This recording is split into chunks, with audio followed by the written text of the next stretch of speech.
அருட்பெருஞ்சோதி அருட்பெருஞ்சோதி தனிப்பெரும் கருணை அருட்பெருஞ்சோதி.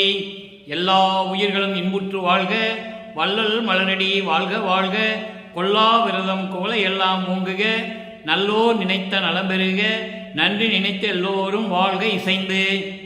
உலக மக்களே, அறிவார்ந்த அன்பர்களே, ஆண்மைநேய ஒருமைப்பாடுடைய அன்பர்களே, வல்லப்பமான நமக்கு அருளிய திருவிற்பாவில் 3ஆம் திருமுறையில் பதிகம் 19 காதல் மாட்சி என்ற பதிகத்திலே இருக்கின்ற பாடலுடைய விளக்கங்களை பார்த்து கொண்டிருக்கிறோம்.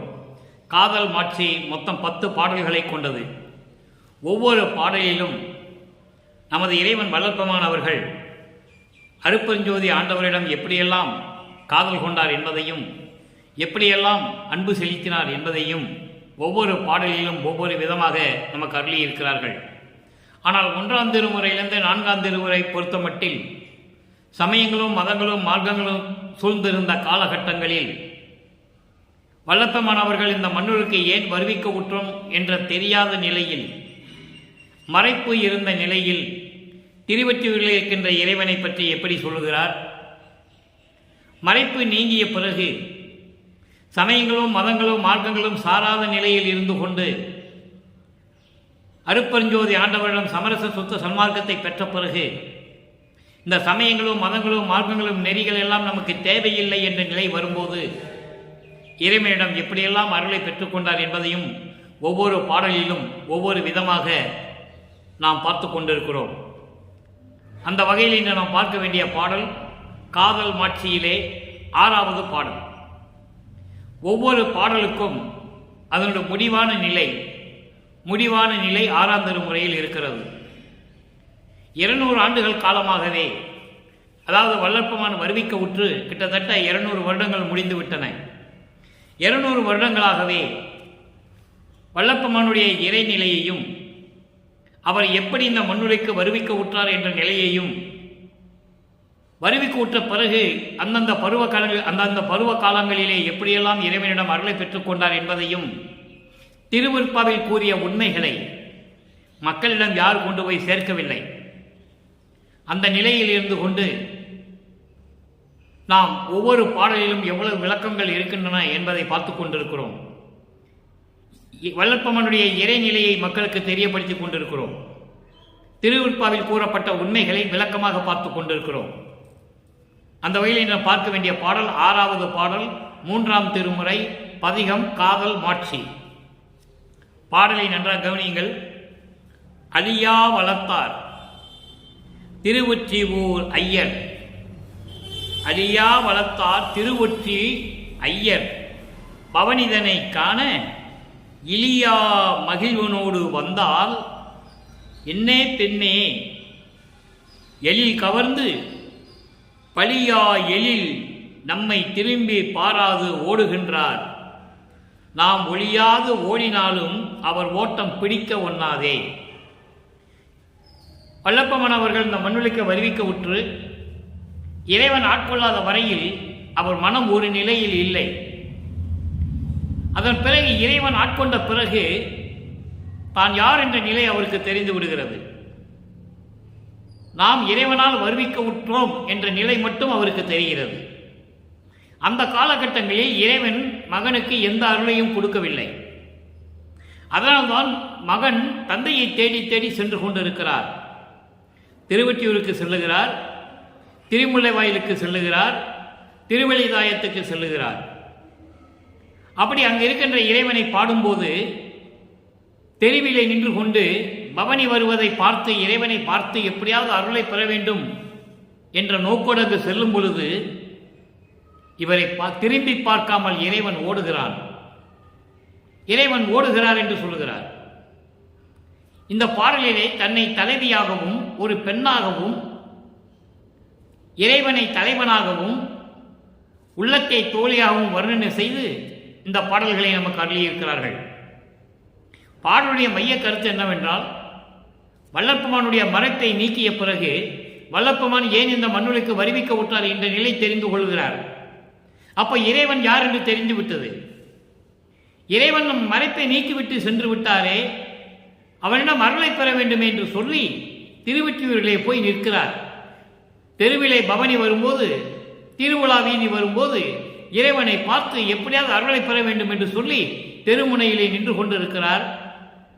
மிகுந்த மகிழ்ச்சியோடு எப்படியாவது இறைவனிடம் சென்று அருளை பெற்றுவிட வேண்டும் என்று சொல்லி தெருமுனையிலே நிற்கிறார். அப்போ இறைவன் வந்து, பெண்ணே, ஏனால் இவரை பெண்ணாக உருவப்படுத்துகிறார், அதனால இறைவன் பெண்ணை என்று கூறுகிறார், வேறொன்றும் இல்லை. பெண்ணை இங்கே எதற்காக வந்தாய் என்று சொல்லி அவர் திருவை பார்க்காமல் ஓடுகின்ற இறைவனை, ஆகா, இறைவனை பார்த்தேன், எவ்வளவு அழகாக இருக்கிறார், ஓடிக்கொண்டே இருக்கிறாரே, நான் அவர் பின்னால் ஓடினாலும் அவர் ஓட்டத்தை பிடிக்க முடியாதே என்று சொல்லி இந்த பாடலை நமக்கு அருளி இருக்கிறார்கள். இப்ப இந்த பாடலுடைய பதவுரை, அதன் பின் விளக்கம். அழியா வளர்த்தார் திரிவுற்றி ஐயர். அழியா வளர்த்தார் என்பது பிறப்பும் இறப்பும் இல்லாத இறைவன், சுயமாக தோன்றிய இறைவன். அப்போ அவருக்கு அருட்பெருஞ்சோதி என்று அவருக்கு தெரியாது. தெரிந்த பிறகுதான் ஆதியும் மந்தமில்லா அருட்பெருஞ்சோதி என்று சொல்லுவார். அப்போ சமயங்களிலும் மதங்களிலும் மார்க்கங்களிலும் எப்படியெல்லாம் இறைவனை வர்ணனை செய்தார்களோ அதே போலதான் நமது இறைவனும் குழந்தை பருவத்திலே வர்ணனை செய்து கொண்டு இறைவனை வணங்கி கொண்டிருக்கிறார் என்பது உண்மை, திருவெட்பாவில் கண்ட உண்மை. நல்லா புரிஞ்சுக்கணும் நீங்க. அதுக்கப்புறம் இதெல்லாம் ஏன் வேண்டான்னு சொன்னார்ன்றதை நம்ம பார்க்க போறோம். அப்போ அந்த நிலையில் இருக்கும்போது சுயமாக தோன்றிய இறைவன் மட்டும்தான் சொல்றார், அழியா வளர்த்தார், அழிவில்லாதவன். அழிவில்லாத இறைவன் திருவொற்றியூரில் இருக்கின்ற கடவுள். ஐயர் என்பது கடவுள். அவருடைய பவனிதனை திருவிழா வீதி வரும்போது அவனை பார்க்க வேண்டும் என்பதற்காக இலியா மகிழ்வினோடு, இலியா மகிழ்வினோடு என்பது பேரின்பத்தோடு, எந்தவித குறையும் இல்லாமல் மன மகிழ்ச்சியோடு எப்படியாவது இறைவனை பார்க்க வேண்டும் என்று நான் தெருவோரத்தில் நின்று கொண்டிருக்கிறேன். அப்பொழுது இறைவன் வருகிறார். எதற்காக பெண்ணே இங்கு நின்று கொண்டிருக்கிறாய் என்று சொல்லி என்னுடைய இன்பத்தை எல்லாம் கவர்ந்து கொண்டு, என்னுடைய இன்பத்தை எல்லாம் கவர்ந்து கொண்டு, எழில் கவர்ந்து என்று சொல்லுகிறார். எழில் என்றால் அழகு. இங்கே எழில் என்பது அந்த பெண் மகிழ்வோடு நின்று கொண்டிருக்கிறார் தெருமுனையிலே. அந்த இன்பத்தை எல்லாம் பறித்து கொண்டு ஏக்கத்தோடு தவிக்க விட்டு சென்று விடுகிறார். அப்ப அந்த இன்பத்தை எல்லாம் பறித்து கொண்டு பழியா எழிலின், பழியா எழிலின் என்பது இறைவனுக்கு குறைவில்லாத அழகா இருக்கிறானா, எந்த குறையும் இல்லையா. அப்பதான் இறைவனை பார்க்கிறார். இறைவனிடம் எந்த குறையும் இல்லை, அவ்வளவு அழகு, பேரழகு கொண்ட இறைவன் என்னுடைய இன்பத்தை எல்லாம் பறித்து கொண்டு என்னை திரும்பி பார்க்காமல் ஓடுகிறார். நான் அவரோடு தொடர்ந்து ஓடினாலும் கூட அவர் ஓட்டத்தை பிடிக்க முடியாதே என்று சொல்லி இந்த பாடலை நாம் கருளியிருக்கிறார்கள். இப்ப இந்த பாடலுடைய பொருளை கோர்வையாக சொல்கிறேன். இப்ப வரி வரியாக பார்த்தோம், 4 வரிதான். எவ்வளவு அருமையான பாடல் என்பதை நீங்கள் புரிந்து கொள்ள வேண்டும். சுயமாக தோன்றிய திருவொற்றியூரிலே இருக்கின்ற இறைவன் அழிவில்லாத இறைவன். அப்படிப்பட்ட இறைவனுடைய பவனிதனை, அவருடைய திருவிழா வீதியை நான் காண தெருமுனையிலே நின்று கொண்டிருந்த பொழுது தெருவழியாக இறைவன் வந்து கொண்டிருக்கிறார். என்னிடம் வந்து, எதற்காக இங்கே நின்று கொண்டிருக்கிறாய் பெண்ணை என்று சொல்லி எனது இன்பத்தையும் மகிழ்வை எல்லாம் பறித்து கொண்டு என்னை ஏக்கத்தோடு தவிக்க விட்டு விட்டு இறைவன் திரும்பி பார்க்காமல் ஓடுகிறார். அவன் என்ன அழகு தெரியுமா, குறைவில்லாத அழகு, பேரழகு உடைய இறைவன் என்னை திரும்பி பார்க்காமல் ஓடுகிறார். நான் அவர் பின்னால் ஓடினாலும் கூட அவர் ஓட்டத்தை பிடிக்க முடியாதே என்று சொல்லி இந்த பாடலை அருளியிருக்கிறார்கள். பாடலின் மைய கருத்து என்னவென்றால், இறைவன் வந்தான், இதற்கு முன்னால் என் மறைப்பை நீக்கிவிட்டான், நான் யார் என்று தெரிந்து கொண்டேன், இறைவனால் வருவிக்க உற்றவன் என்று தெரிந்து கொண்டேன். அப்போ இறைவனுடைய அருளை பெற வேண்டும் என்பதற்காக நான் திருவொற்றியூரிலே நின்று கொண்டிருக்கிறேன் தெருமுனையிலே. இறைவன் வருகிறார், பவனி வருகிறார். என்னிடம் வந்தவுடனே ஏன் இங்கு நின்று கொண்டிருக்கிறாய் என்று சொல்லி எனது மன மகிழ்ச்சியையும் இன்பத்தை எல்லாம் பறித்து கொண்டு திரும்பி பார்க்காமல் ஓடுகிறார். அப்போ நான் அவளை பார்த்தேன், என்ன பேரழகோடு இருக்கிறார் இறைவன். அப்படிப்பட்ட இறைவன் என்னை திரும்பி பார்க்காமல் ஓடிக்கொண்டிருக்கிறார்.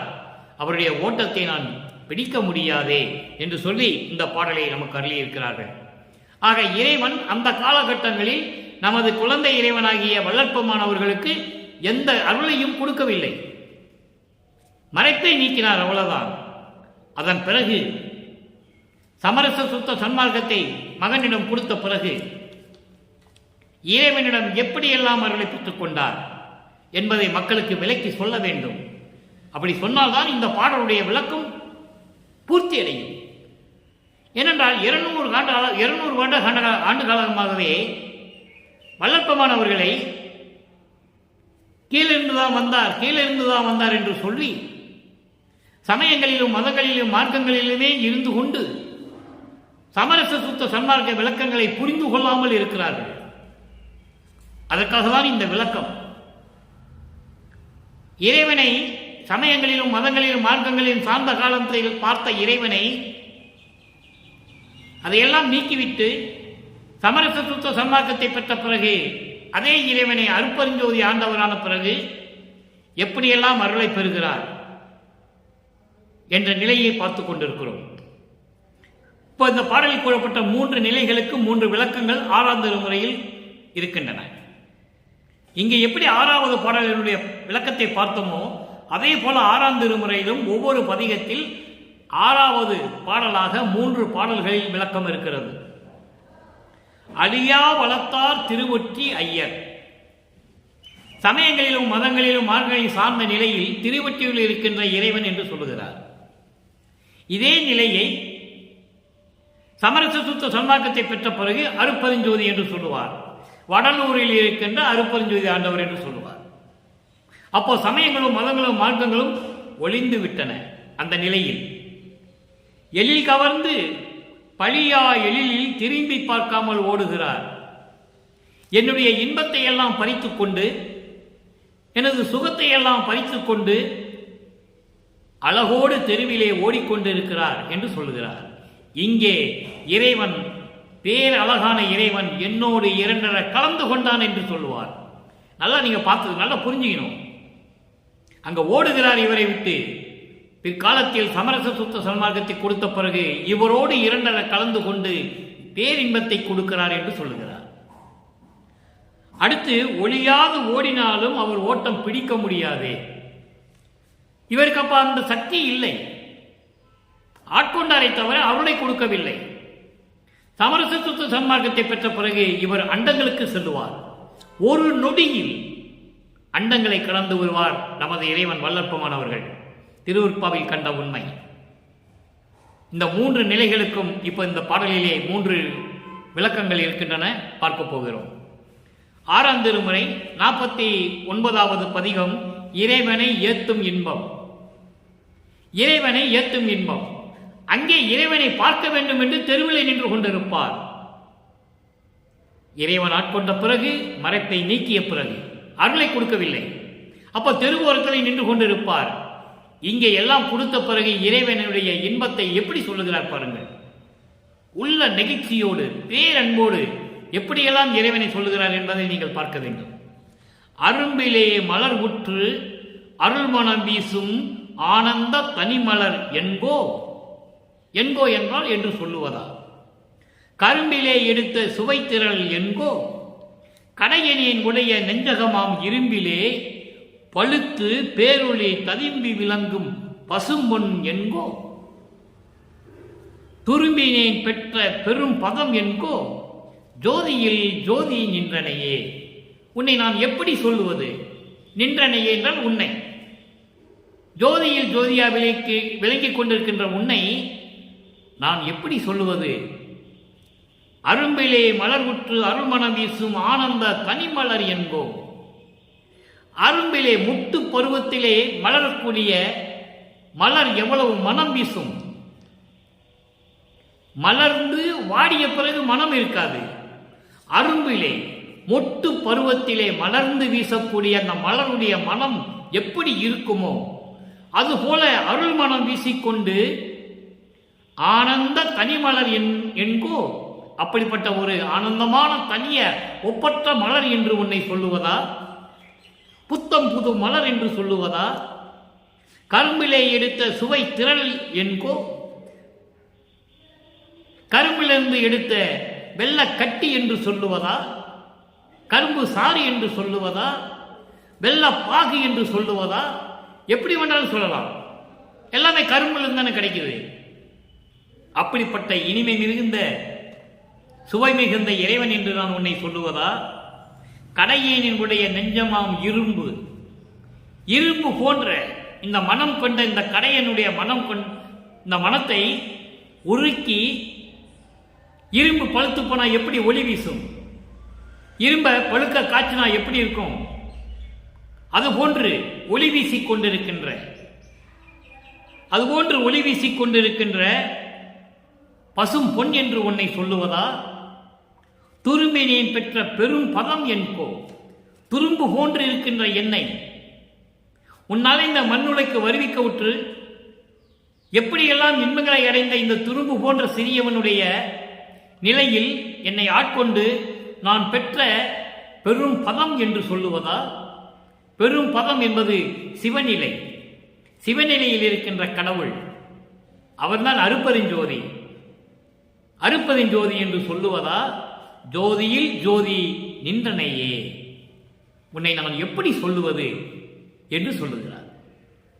இறைவனுடைய அழகை அங்கே பார்க்க முடியவில்லை, இங்கே இறைவனுடைய அழகை எப்படி சொல்லுகிறார் பாருங்கள். அடுத்த ஒரு பதிகம் 52 பொது நடம். இது இரண்டாவது விளக்கம். இன்று நாம் பார்த்த காதல் மாட்சியிலே அந்த 6வது பாடலுக்கு இரண்டாவது விளக்கம் இங்கேயும் 6வது பாடலில் இருக்கிறது. தத்துவ பதியே, தத்துவம் கடந்த தனித்த ஓர் சத்திய பதியே, சத்துவ நெறியில் சார்ந்த சன்மார்க்க தமக்குள்ளே சார்ந்த சார்வே, பித்து உறும் சமய பிணக்கு உறும் அவருக்கு பெறல் அரிதாகிய பேரே, புத்தமுது அளித்து என் உள்ளத்திலே கலந்து பொது நடம் புரிகின்ற பொருளே.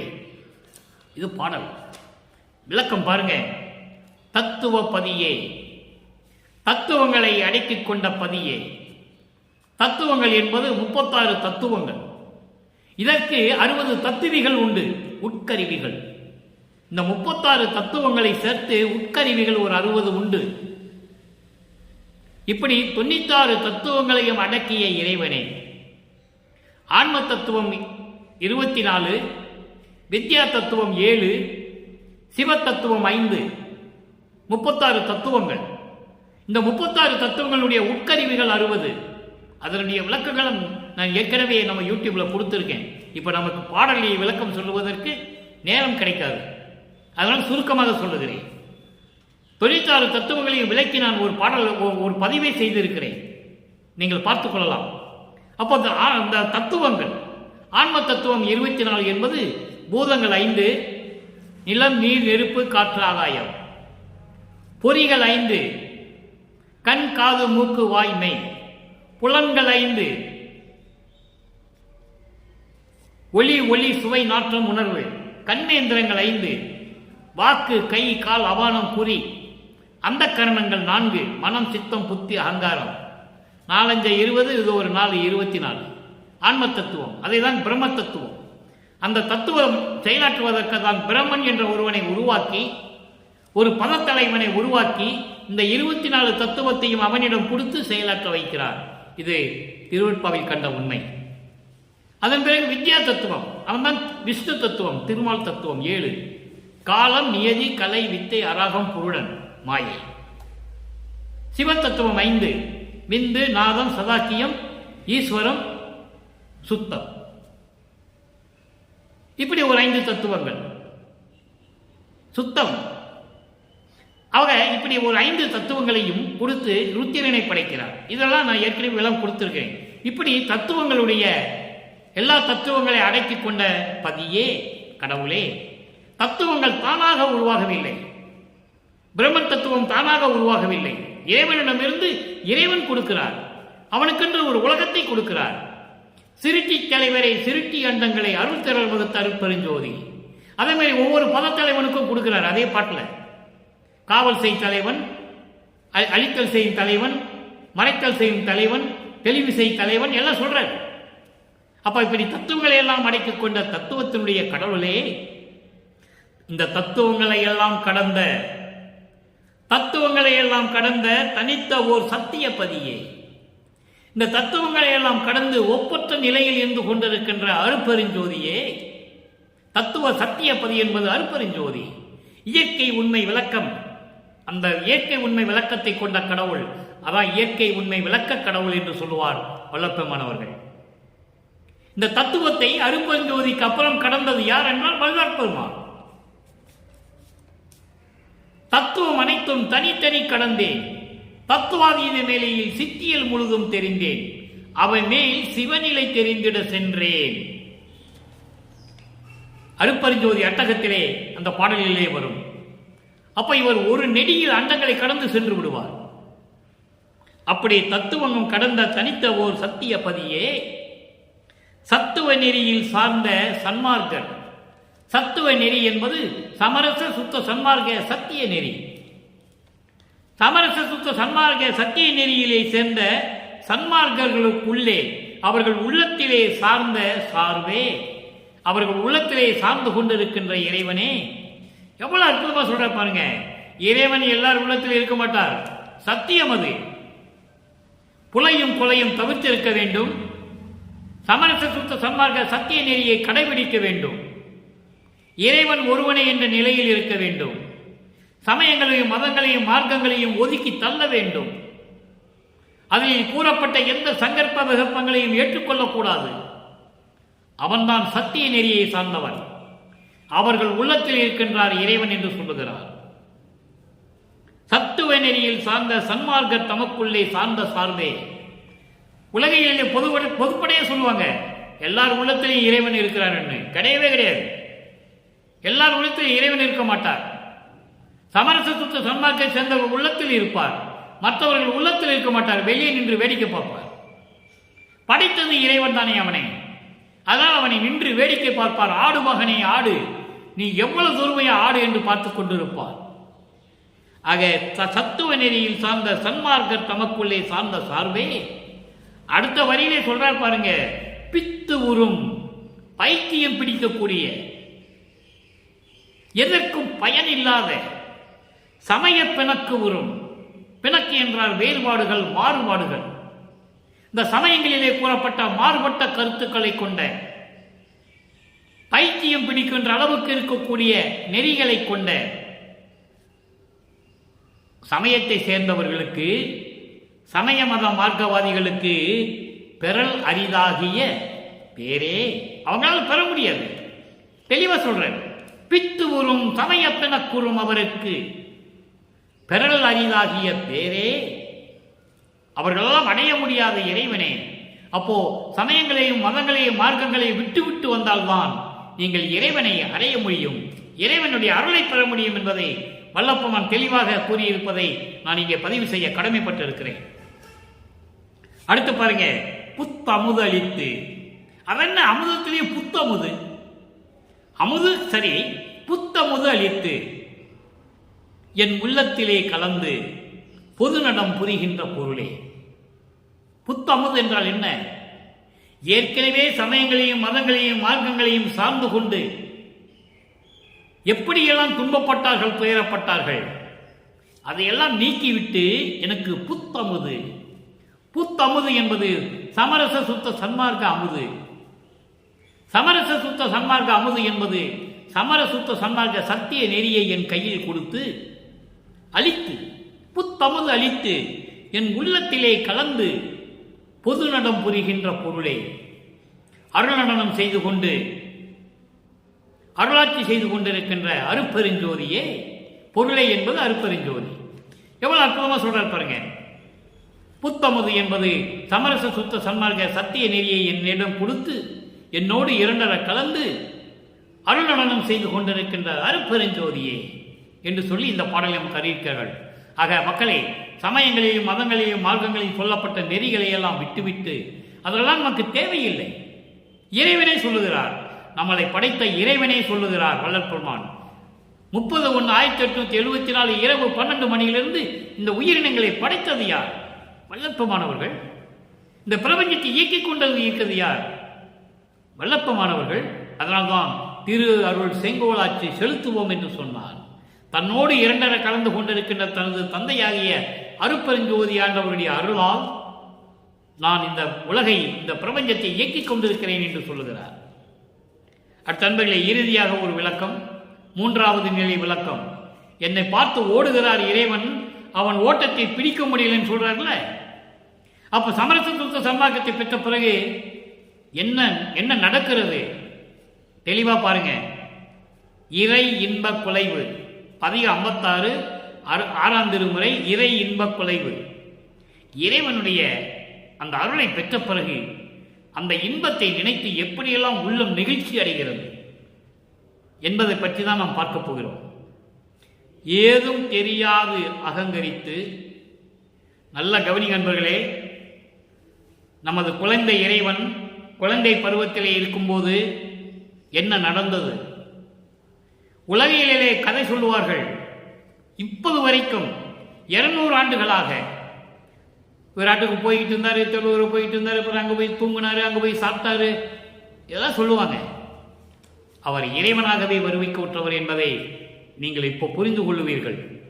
ஏதும் தெரியாது அகங்கரித்து இங்கு இருந்த சிறியந்தனை எல்லா உலகமும் அதிசயிக்க எல்லாம் வல்ல சித்து எனவே ஓதும் பொருளை கொடுத்து என்றும் உளவா இன்ப பெருநிலையில் ஓங்கி உற வைத்தனையே என்னுடைய ஒருமை பெருமானே.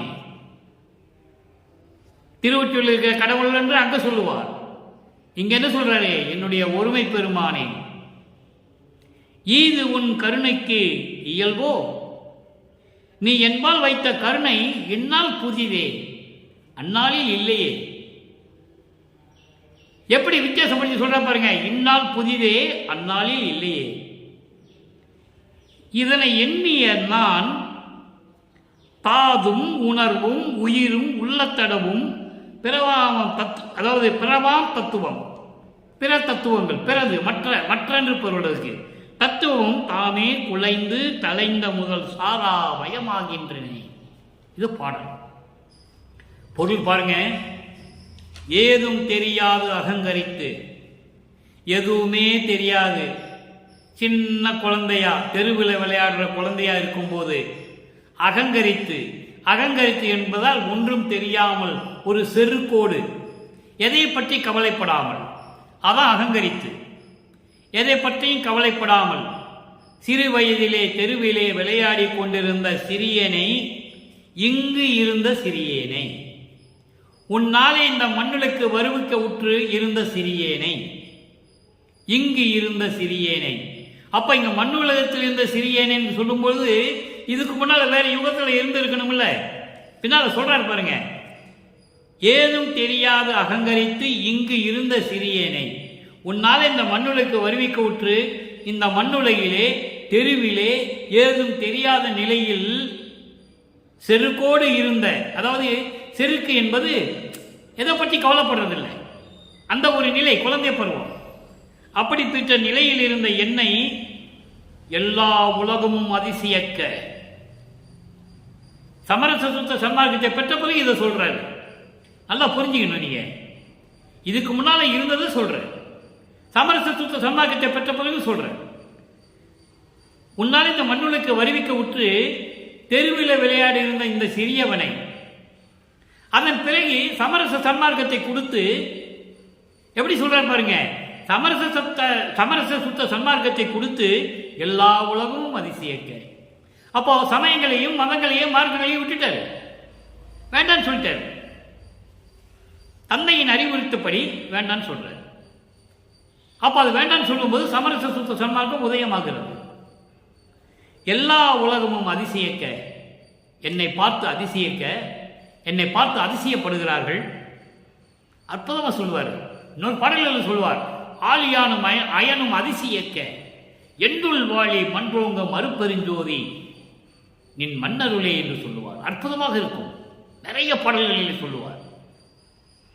எல்லா உலகமும் அதிசயிக்க, எல்லாம் வல்ல சித்து என்று சொல்லக்கூடிய, எல்லாம் வல்ல சித்து என்று சொல்லக்கூடிய ஒரு பொருளை கொடுத்து, ஓதும் என்றால் சொல்லக்கூடிய, எல்லாம் வல்ல சித்தி என்று சொல்லக்கூடிய ஒரு பொருளை கொடுத்து, என்ன பொருள்? அருட்பெருஞ்சோதி. அருட்பெருஞ்சோதியை கொடுத்து என்றும் உளவா இன்ப பெருநிலையில் ஓங்கி உறவைத்தனையே, என்றும் அழியாத மரணமில்லா பெருவாழ்வில் நிற்கும்படி, நிலையாக நிற்கும்படி என்னை வைத்தாயே. அவ்வளவு அற்புதம் பாருங்க. என்றும் உளவா இன்ப பெருநிலையில் ஓங்கி உற வைத்தனையே. எல்லா வல்ல சித்துகள் கொடுக்கக்கூடிய பொருள் என்று சொல்லக்கூடிய அருட்பெருஞ்சோதியை எனக்கு கொடுத்து மரணமில்லா பெருவாழ்வில் விளங்கும்படி நிலையாக நிறுத்திவிட்டாயே. என்னுடைய ஒருமை பெருமானே, என்னோடு கலந்து கொண்டு ஒன்றாக இருக்கின்ற இறைவனே. அங்க ஓடுறாரு, மகனை பார்த்து ஓடுறான் மனுஷன், கடவுள். ஆனா இங்கே தன்னோடு இரண்டரை கலந்து கொண்ட ஒருமை பெருமானே என்று சொல்லுகிறார். அப்போ பருவம் காட்டி காட்டி காட்டி மகனுக்கு அருளை கொடுத்தவர். அதைதான் முன்பருவம் பின்பருவம் காட்டி எனக்கு அருளினாயே என்று சொல்லுவார் ஒரு பாடலிலே. அற்புதமாக இருக்கும். என்னுடைய ஒருமை பெருமானே, இது உன் கருணைக்கு இயல்போ, இதுதான் உன் கருணையினுடைய பெருந்தன்மையோ. எப்படி சொல்றார் பாருங்க, இதுதான் உன்னுடைய கருணைக்கு பெருந்தன்மையோ. நீ என்பால் வைத்த கருணை இந்நாள் புதிதே, அந்நாளில் இல்லையே. நல்லா கவனிக்கணும். நீ கொடுத்த இந்த பெருங்கருணை உன்னாலே மண்ணில வருவிக்க விட்டதுனால இது புதுசா தெரியுது. ஆனா அந்த நாளில் எனக்கு புதியதல்ல. எந்த நாள்? ஒவ்வொரு யுகத்திலையும் இருந்த நாள். அவ்வளவு பொருள் இங்க அடங்கி இருக்கிறது. சூட்சமா சொல்ற, நீ என்பால் வைத்த கருணை இந்நாள் புதிது. இப்ப எனக்கு புதுசா தெரியலாம், உலக மக்களுக்கும் புதுசா தெரியலாம் நீ கொடுத்தது. ஆனால் அந்நாளில் இல்லையே. அந்நாளில் அது புதியதில்லை. காரணம் சொல்லுகிறார். புதியன் என்று என்னை போக்குதரோ நீர் ஒரு பாடலிலே சொல்லுவார். இதற்கு பொருள் அங்கே இருக்கிறது. புதியன் என்று என்னை போக்குதரோ நீர் பூர்வித்தினும் உன் பூங்கழலுக்கு அன்பு பூண்டவன் என்று சொல்லுவார். என்னை புதிதாக வந்தவன், இவன் வினோதமானவன், இவன் வேற்ற ஆள் என்று சொல்லி என்னை தள்ளி விடுகிறீர்களா? என்னை விலக்கி வைக்கிறாயா? திருவெற்றியூர் வச்சு சொல்லுவார். நான் பூர்வித்தினும் பிரபஞ்சம் தோன்றிய காலத்திலிருந்தே உன் திருவடிகளுக்கு நான் அன்பு பூண்டவன். ஞாபகம் வச்சுக்கோ. மறைப்பை நீக்கிவிட்டு நீ சென்று விட்டாய், ஓடிக்கொண்டு இருக்கிறாய். எவ்வளவு தூரம் ஓடுவேன்? ஓடு பார்க்கலாம். உன்னை நான் அடையாமல் விடவே மாட்டேன் என்று சொல்லுவார். அந்த நிலையை இங்க சொல்லுகிறார். அந்நாள் இல்லையே.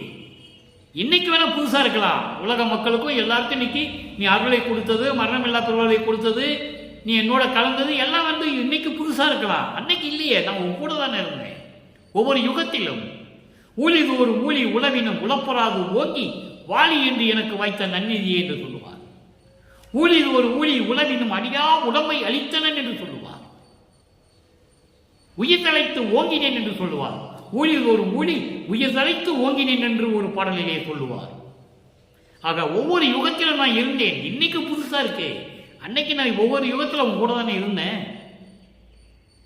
எப்படி சொல்றாரு பாருங்க. அந்நாள் இல்லையே. இதை எண்ணிய நான் இதையெல்லாம் இப்ப நான் நினைச்சு பார்க்கிறேன். புதிய நல்ல தொன்று தொட்டு உன் பூங்கலுக்கு அன்பு பூண்டவன் என்று ஒரு பாடலிலே சொல்லுவார். தொன்று தொட்டு ஒவ்வொரு யுகத்திலும் உனக்கு நான் அடியனாக இருந்தவன் என்று சொல்லுவார். இன்னொரு பாடலிலே சொல்லுவார். ஏனாதான் எனினும் யான் அம்மையின் அடியேன் என அறிந்தேன், இதயம் வளர்ந்தேனே என்று சொல்லுவார். அதைதான் இங்க சொல்லுகிறார். இன்னைக்கு வேணா இந்த மண்ணுலகத்துக்கு உன்னால வரிவிக்க விட்டு உன்னால பல துன்பங்களையும் துயரங்களையும் எல்லாம் தாங்கிக் கொண்டு இன்னைக்கு இன்னைக்கு சுத்த சன்மார்க்கத்தை கொடுத்து இவ்வளவு அருளை நீ கொடுத்திருக்க. ஆனா அந்நாளில் இல்லையே. இன்னைக்கு வேணா புதுசா இருக்கலாம். அந்நாளெல்லாம் இதெல்லாம் கிடையாது. கூட இருந்தவன் தானே நானு. எனக்கு ஒன்றும் புதுசு இல்லை. எவ்வளவு தெளிவா சொல்றாரு பாருங்க. எனக்கு ஒன்றும் புதுசு இல்லை. இன்னைக்கு வேணா புதுசா இருக்கலாம். உலக மக்களுக்கும் மற்றவங்களுக்கும் இது புதுசா தெரியலாம். எனக்கு ஒன்றும் இது புதியது அல்ல. இதனை எண்ணிய நான் இதை நான் நினைக்கும் போதெல்லாம் தாதும் உணர்வும் உயிரும் உள்ளத்தடமும். தாது என்பது இந்த உடம்பு, தாதுக்களால் சூழ்ந்த உடம்பு. தாதுக்கள் என்பது எலும்பு, நரம்பு, ரத்தம், இப்படி சதைகளால் பிணைக்கப்பட்ட இந்த உடம்பும், இந்த உணர்வும், உயிரும், உள்ளத்தடமும், இந்த இதயமும், உள்ளமும், பிற தத்துவங்களும், பிறவாம் தத்துவம், பிற தத்துவங்கள் எல்லாம் சேர்ந்து அதை நிகழ்ந்து போச்சான். அதை நிகழ்ந்து கொண்டிருக்கின்றன. குலைந்து தலைந்த முதல் சாராமயமாகின்றன. அவைகளே நெகிழ்ந்து கொண்டிருக்கின்றன. எப்படிப்பட்டவர்? அந்நாளில் இருந்தவர் எப்படிப்பட்டவர்? இந்நாளில் வந்து இங்கே இறைவனிடம் எல்லாம் வரலையும் பெற்றுக்கொண்டான் என்று சொல்லி இவைகையெல்லாம் குலைந்தன நெகிழ்ந்து கொண்டிருக்கின்றன. இவைகையெல்லாம் சாராத மயமாய் இருக்கின்றேன். நான் சாராத மயமாய் இருக்கின்றேன் என்றால் நீ என்னோடு இருக்கின்றாய், நான் உன்னோடு இருக்கின்றேன். இதையெல்லாம் என்னை சாராது. இதெல்லாம் என்னை சாராது. தெளிவா சொல்லுகிறார். நான் தானானான், தான் நானானான், நானும் தானுமானோம் என்று சொல்லுவார். நாங்கள் இரண்டு பேரும் ஒன்றுதான். அடியனாக்கி பிள்ளையாக்கி நேயனாக்கியே. அருமையா சொல்லுவார். மெய்யருள் வியப்புல வரும். அன்று என்னை ஐயனாக்கி கொண்டாய், அதன் பின் நேயனாக்கினாய். எதுக்கு? உயிர்களுக்கு நண்பனாக்கினாய். அதன் பிறகு நீயும் நானும் ஒன்று என்று நல்கும் ஜோதியே என்று சொல்லுவார். நீயும் நானும் ஒன்று என்று நல்கிய ஜோதியே என்று சொல்லுவார். நீயும் நானும் ஒன்றுதானே என்று சொன்ன இறைவனை என்று சொல்லுவார். அப்படிப்பட்ட நிலையில் இருக்கின்றவர் வள்ளல் பெருமான். ஆக அன்பர்களே, இன்று நாம் பார்த்த பாடலுடைய விளக்கம் உங்களுக்கு விளங்கி இருக்கும் என்று நான் நினைக்கிறேன்.